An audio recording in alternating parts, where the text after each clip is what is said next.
Hello साथीभाइहरू, good evening. अहिले चाहिँ पुरा बेलुका भएर चाहिँ 4 बज्न लाग्यो। भोक लाग्यो कि मेरो नानी चाहिँ सुतिरहेछ, त्यही भएर उसलाई चाहिँ मैले खाजा रेडी बनाउनु लागेको। आज चाहिँ गाउँको पिठोको चाहिँ म उसलाई रोटी बनाउनु लाग्दिएको। यस्तो ओभल खालकै सेलरोटी चाहिँ होइन, म चाहिँ थोरै उसलाई चिनी हाल्दै, धेरै त हाल्दिनँ कि बच्चाहरूले त्यस्तै गुलियो मन पराउँछ नि त। अनि त्यही भएर मैले चाहिँ अब ऊ सुतिरहेको बेला चाहिँ उसलाई खाजा टक्क बनाएर मैले अरू काम पनि सक्नुपर्ने हुन्छ हो। बच्चा भएपछि गाह्रो हुन्छ कि अलिक त। आजकलको नानीहरू फेरि क्याङ किङ किङ रुने कराउने झुन्डेको गर्छ, कम्ता झेउ लाग्दैन मलाई त घर गर्दा छ्या। त्यही भएर सुतिरहेको बेला चाहिँ अब मैले चाहिँ आज उसलाई चाहिँ खाजा चाहिँ ब्रेकफास्टमा चाहिँ रोटी बनाइदिएँ। उसको चाहिँ फेभरेट हो क्या। यहाँ थोडा उसलाई चाहिँ यो मैले चाहिँ अब तेलै हाल्नु आँटेँ कि साथीहरू, किन भन्दा चाहिँ मेरोमा घिउ छैन। सायद घिउ हालेको भए चाहिँ अलिक राम्रो हुन्थ्यो होला क्या, कमल हुन्थ्यो होला। त्यो पनि अहिले त अब 3 वर्ष पुगिसकेको छ, उसको दाँत छ नि त साथीभाइहरू। त्यही भएर मैले चाहिँ तेलमा लगाइदिएँ, तेलमा पकाउनु लागेँ। र धरानमा डेरीहरूमा त घिउ पाउँछ भन्छ कि, तर खोइ मैले किन्नु जानेको होइन, काहीँ राम्रो घिउ नै देख्दैन हौ। कस्तो कस्तो घिउ हुन्छ मलाई चाहिँ मनै पर्दैन। त्यही भएर मैले यही तेलमा नै उसलाई चाहिँ रोटी बनाइदिनु लागेको। ऊ पनि खाने, म पनि खाने, कोही छैन घरमा चाहिँ, नानी र म मात्रै छौँ। बिहानदेखि पानी परेको हेर्नु साथीहरू, तपाईँहरूकोतिर पर्छ पर्दैन, हाम्रोमा त यो धरमा आज त के भएको स्याटरडेको दिन है यति पानी परेको राम अरूभन्दा पनि बच्चाहरूको चाहिँ लुगा नसुकेपछि कस्तो टेन्सन हुन्छ नि त है। अब स्कुल भोलि जानुपर्छ, फेरि हाम्रो नानीको स्कुलमा चाहिँ ड्रेसै छैन कि, त्यही भएर जहिले अनड्रेसमा पठाउनुपर्छ। अनि त लुगा सुकेन कि मलाई टेन्सन हुन्छ है। अब मैले चाहिँ रोटी पनि हालिसकेँ, अनि म अब लुगा धुन जान्छु। साथीहरू हेर्नु मेरो लुगा धुक्कै छैन कि, मैले चाहिँ घाम नलागेर कस्तो भइरहेछ। त्यही भएर अब मैले चाहिँ यहाँ लुगा धुनु आँटिरहेको छु। अनि अब मैले यहाँ लुगा धोएर चाहिँ म अब माथि जानुपर्छ, किनभने चाहिँ सुकाउनु चाहिँ यहाँ लुगा छैन साथीभाइहरू। त्यही भएर मैले चाहिँ लुगा सुकाउनु चाहिँ माथि छतमा जानुपर्छ। आज लुगा चाहिँ मैले हेरेर धुइरहेको छु। यसो मात्रै लुगा हो कि यहाँ लुगा यो अगाडि जस्तो हुन्छ नि तपाईँहरूले, यहाँ कस्तो यहाँ लुगा सुकाउनु हो। त्यही भएर लुगा सुकाउनु माथि अब घरपछि सुकाउनु माथि छतमा जानुपर्छ। कम्ता मलाई गाह्रो लाग्यो नि, त्यही भएर म फेरि अलिअलि लुगा धुँदा बिहानबाट। अनि बेलुका धेरै भएपछि मात्रै म लुगा धुन्छु। अब बच्चा भएपछि त थोरै लुगा हुन्छ नि त है साथीभाइहरू। त्यही भएर अलिअलि लुगा किचिक धुँदै माथि जाँदा गाह्रो हुन्छ नि त, खुट्टै धुन्छु। मेरो बाल्टी खालास पनि यस्तो फुटी गएको छ। यो चाहिँ मैले उहिले म कलेज पढ्दै किनेको है।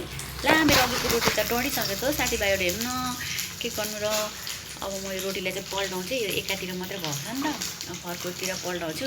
पल्टाउने पनि मसँग छैन, त्यही भएर मैले चक्कुले पल्टाउनु लागिरहेको छु। हेर्नु न म कति गरिब छु नि, त्यही भएर मेरो चक्कु पनि छैन हो।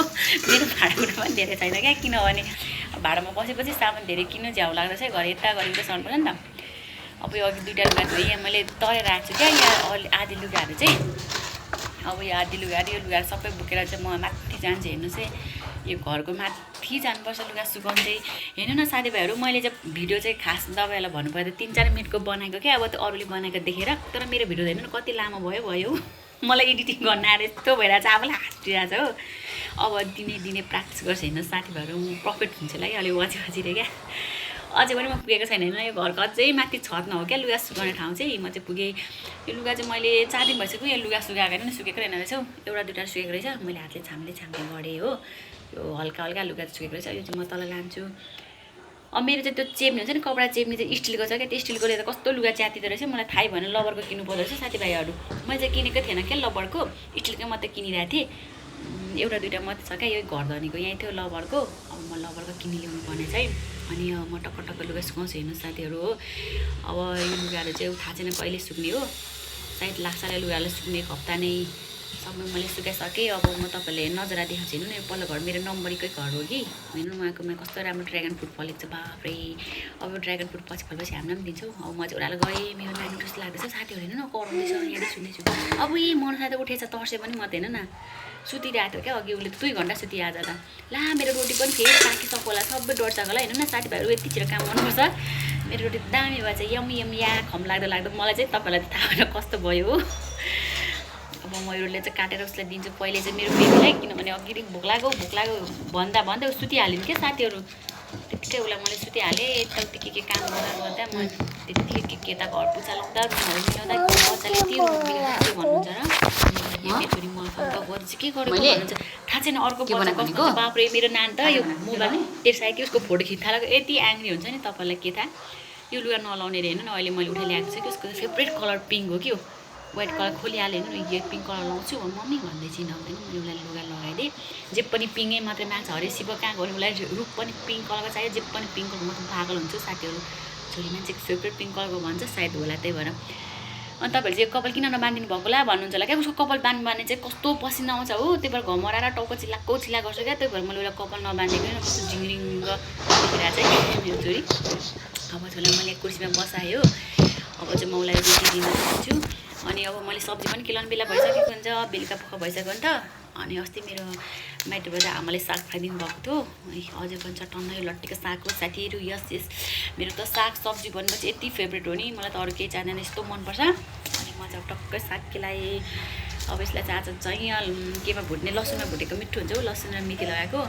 अब यहाँ भुटेर यसलाई चाहिँ म खान्छु कसम होला साथीभाइहरू मेरो भिडियो हेरेर तपाईँले उयो लाग्छ होला हौ घरको अङ्कलले क्या पानी सक्छ पानी लगायो नि मलाई कराउनु भयो है अब मैले पानी पनि लगाइदिएँ फेरि मेरो बेबीले हेर्नु म पनि पिठो मुच्छु मुच्छु मम्मी मम्मी भन्दै मलाई कराउँदै छैन न साथीहरू त्यो भएर मैले फेरि उसलाई पिठो दिएँ अब खास त बच्चाहरूलाई यस्तो पनि खेलाउनु दिनु रे चाहिँ त्यसो भन्दा उसको म्यामले मलाई भनेको कि त्यो मोबाइलमा मात्रै हेर्नु उयो हुन्छ भनेर मैले उसलाई पिठो पनि दिएँ अब मलाई त उसले अघि थोरै खाएँ रोटी मैले अलिकति खाँदै रोटी अब साग खेलाउँदैछु साथीहरू सबै मेरो नानीले रोटी खाइसकेन मैले चाहिँ 2टा रोटी चाहिँ पुरा पोलेको थिएँ उसले आधी जति खाइसक्यो कस्तो पसिरहेछ धरमा फेरि कस्तो गर्मी छ राम पानी यस्तो परिरहेछ यस्तो गर्मी भइरहेछ नि साथीभाइहरू पुरा मलाई पसिरहेको छैन अब मेरो छोरीले चाहिँ नि पिठो मुख थाल्छ हेर्नु भन्दै मलाई बोलाउँदै चाहिँ हेर्नु न उसले मुझेर कि मम्मी रोटी म पकाउँछु भन्दै चिने भगवान् अब मैले कहाँ पकाउँदिनँ उसलाई फेरि ग्यास पनि चाहियो भन्छ त उसलाई ठुलो ग्यास भनेर क्या साथीभाइहरू सानो ग्यासै चाहियो भने जे पनि सानो सानो माग्छ है अब कहाँदेखि ल्याइदिने र हरे शिव बच्चाहरूले कति त तपाईँलाई